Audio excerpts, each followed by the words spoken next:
Today, we're talking about Santa Claus and what I'm calling the Santa principles that are at the heart of growing a successful business. Let me list them for you. The principle of giving, the principle of knowing when they're sleeping, the principle of making a list, the principle of naughty or nice, and the principle of believing. I'll explain what each of these is and how to make sure you're using these in your business. This is the Heart Body Business Podcast. Inspiration, tips, and tools for entrepreneurs seeking a more fulfilling type of success. One that stems from exploring and expressing their true passion and purpose and finding healthy ways to do so. All coupled with insights and action items to get a business moving in the right direction. I'm Steve, your host, and I invite you to learn more at heartbodybusiness.com. First, let's get something out of the way. I know very well that for Christians, Santa gets a lot of the Christmas glory that ought to go to Jesus. It's a celebration of his birthday, after all, even if it's been blended with a lot of pagan elements. So I agree that Christians ought to remember what it is they're celebrating. They should make it a season of love.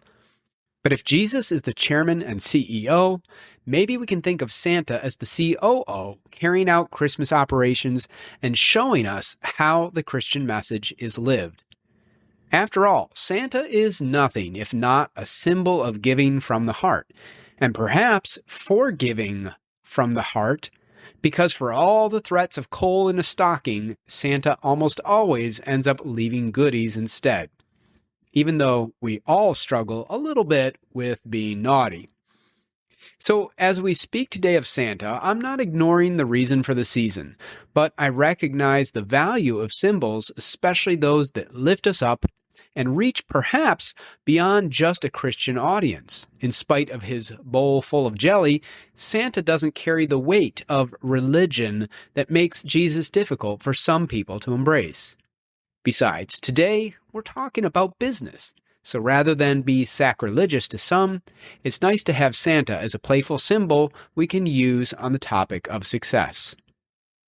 That said, let's move into the Santa principles. Number 1, the principle of giving. Probably the most obvious thing about Santa is that he brings presents to people worldwide. And he's built one heck of a brand by doing so. And of course, what brand wouldn't do well by giving people the things they've asked for? But that's not terribly sustainable in the business world. Or is it? At least in part, we know there is a tremendous benefit to a business in giving away value to establish rapport, to build trust and a sense of reciprocation, and of course to build a mailing list of leads and customers. What we give for these purposes, we typically call lead magnets. This could be a free initial consultation or quote for services, a free product sample, or a free software trial. It could be a downloadable ebook or tool, temporary access to a private group, invitation to an educational webinar, and so on. In fact, when I offered freelance writing services, I offered samples of writing on a client's actual project to show them specifically what they would get by working with me. While this can be risky because of the time involved, it was a good way for me to land initial clients. And when I found that I landed pretty much everyone I provided a sample to, the risk dwindled, and this became a powerful way to attract new clients without risk to them. As an added bonus, it helped me to see what it would be like to work with that person and allowed me to opt out of a project if I didn't feel it was a good fit. But when it comes to Santa, he doesn't just give one time and then ask kids to start buying his presents the following year. Santa just gives, and that is why he's beloved around the world and why he's built such an incredible brand. As businesses, we may not be able to only give without receiving. In fact, this is unhealthy in so many ways. I believe there's a universal law of give and take, and that a balance needs to be in place. I'll speak later about how Santa fits into that law because even he can't ignore it. So we can't only give or we won't sustain our businesses, but we can keep giving even as we receive. This is really about going above and beyond for our customers on a regular basis, giving them beta access to things you're working on, offering free upgrades to regulars, giving special access to your team, dropping a bonus into a box you're delivering, even just including a handwritten card with an order or sending out a personalized card or gift during the holidays. There are countless ways you can give to your customers beyond what they're directly paying for, making them feel appreciated and connected, and taking your relationship well beyond a sale. So yes, we need to earn profits, but this should never stop us from giving. In fact, maximizing profits may depend on it.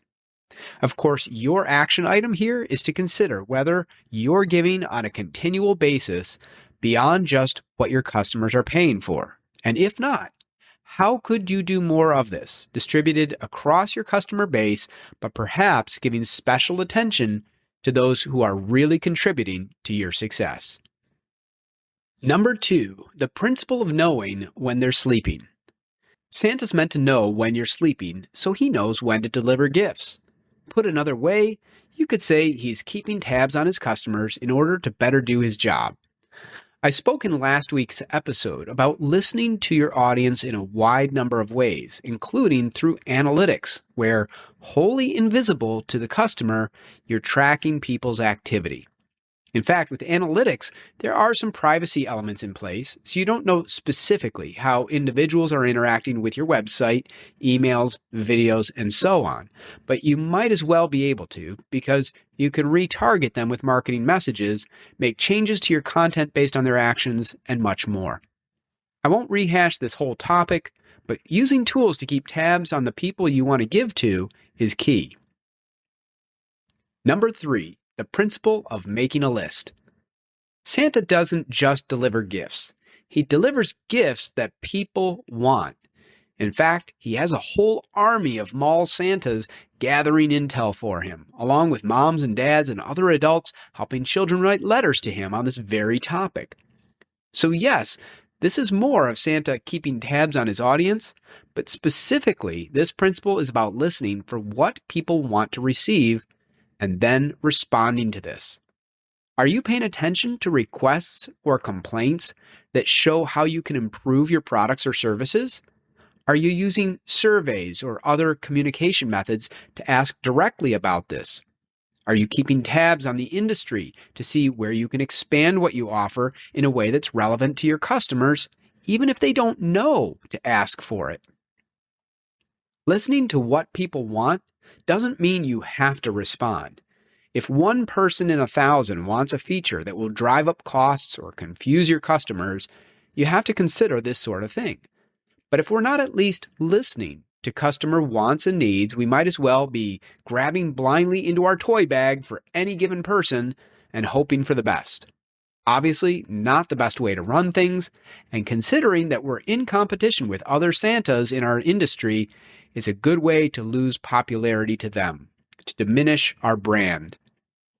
By the way, this seems a good point to remember the movie Miracle on 34th Street, where Kris Kringle told a shopper to visit a competing store to get what she was really looking for, rather than buying from Macy's where Kris worked.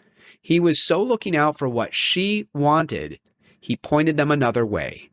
This was counterintuitive to his manager, but that shopper became a loyal Macy's shopper because of it. When we keep a list of what our customers want or need, and we make our best effort to provide it, we build up that kind of goodwill. Number 4, the principle of naughty or nice. I speak all the time about coming from the heart in everything we do. This means extending love out to all. This doesn't mean we must like everyone. Liking is a matter of personality or the brain consciousness, but loving is a matter of the heart consciousness. Still, there is a matter of resonance to discuss here. Some people are in such a state of negativity that they are out of resonance with love. They react badly to it. We see those who try to sabotage the happiness of others or cannot accept it for themselves. We see those customers who cannot be satisfied in spite of our best efforts or those of our teams. And genuine love will look out for the good of all, not only our external customers, but our internal customers as well, our employees or team members. As extensions of us, our employees are expected to seek the good of the business, of course. They need to do their best to care for customers that keep the lights on. Sometimes they'll deal with unhappy customers and legitimate concerns or complaints about our products or services, and they need to resolve these as best they can. What we're talking about is the person who cannot be made happy, who is never happy, who makes our team members angry or sad every time they interact with them, who draw far more time or resources than they should from what we're trying to offer the world. These are the naughty people on our list. They should be few and far between, and just as Santa forgives so much and provides goodies to almost all, we need to have a small supply of coal. We need to be ready to say, "We're sorry this isn't working out for you. Perhaps you'd be better served by another business." We hand them a lump of coal. Sometimes this is enough to wake someone up to their own behavior, and they're willing to make changes. If we are extending love, we automatically receive back anyone in the right vibration of their own. Forgiveness is not necessary. It's an automatic function of love. It's like a lock and key. If they're resonating enough with love, they can interact with our love. Simple as that. But if they're not willing to come into that sort of frequency, into the vibe of love, we don't need them throwing off the frequency of love in our business. For love is the most attractive force for good and for resources. It's the best ally you can have in growing your business, and you cannot afford to have it disrupted to any large degree by employees or customers. So sometimes we fire our customers if they're naughty, or the truth of it is, they've fired themselves, which is why we allow them to return if they wish, but only if they've made an honest change. Number 5, the principle of believing. If you watch Christmas movies, you've seen this in action on screen. Sometimes Santa's powers are fueled by belief. I mentioned before that there is a universal law of reciprocation, of give and take. We cannot only give and we cannot only take, or we'll be out of balance and ultimately suffer until we find that balance. We see this in those who are selfless to the point of eating up their own life energy and becoming unable to continue serving others. It's the same as if we gave everything away from our business and never expected something in return. We see the other side of this in those who think the world owes them everything, that they do not need to contribute, or at least not in equal measure to what they receive. Sadly, because universal laws often take their time to manifest, most people don't understand the results of their actions. When something so-called bad happens to them, they don't see how they contributed to the event. This is not to say everything bad that happens to us is individually because of us.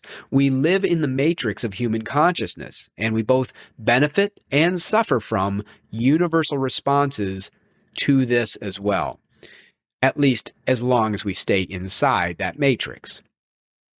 But back to Santa. He doesn't escape this law. He gives and he must receive. And what he receives is gratitude.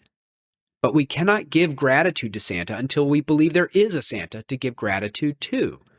And of course, this connects us back to Jesus or whoever you believe the spirit of giving emanates from. It is half of the universal flow. It is inside us as our desire to give something unique and wonderful to this world, and to receive our place in this world from doing so. This is something I believe deeply in, that we are here to give what is uniquely ours, and we're here to help others do the same. And the more people are doing this, the better a world it is for all of us.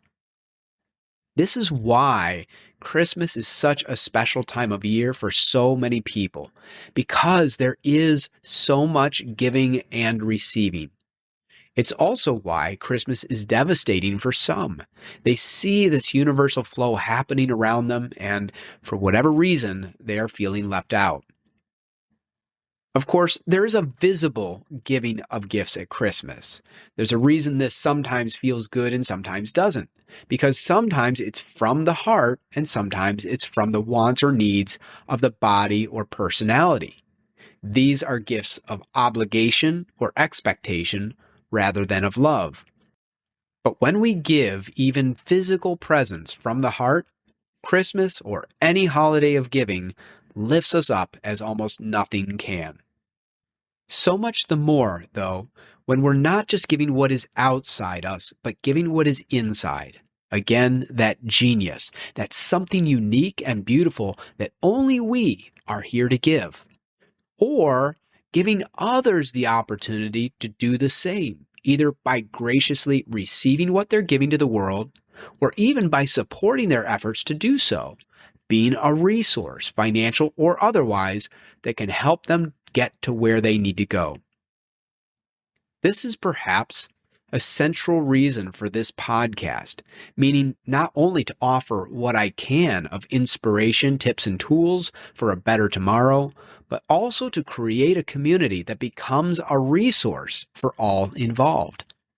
That comes through the mailing list for now, available at heartbodybusiness.com, but that could take other forms in the future depending on needs and demand of the group. So what kind of belief do you have in this spirit of giving? Not just doing more for your customers, as we discussed before, but giving what is unique to you and helping others to do the same. Is there something you've been wanting to express and haven't? How can you remedy that? Is there someone in your life who has a talent and passion going to waste? How can you support them to take a step toward expressing these? So there you have it, 5 Santa principles that you need to incorporate not only into your entrepreneurial journey, but really into all of life, and no matter what the time of year. Have another Santa principle I missed? Let me know in the comments if you're listening on YouTube. And in the meantime, no matter when you're listening to this, have a beautiful holiday of giving each and every day.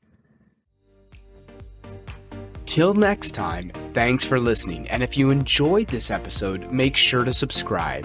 You can also join our mailing list to get alerts on our latest episodes and other tips, tools, and news. Learn more and sign up at heartbodybusiness.com.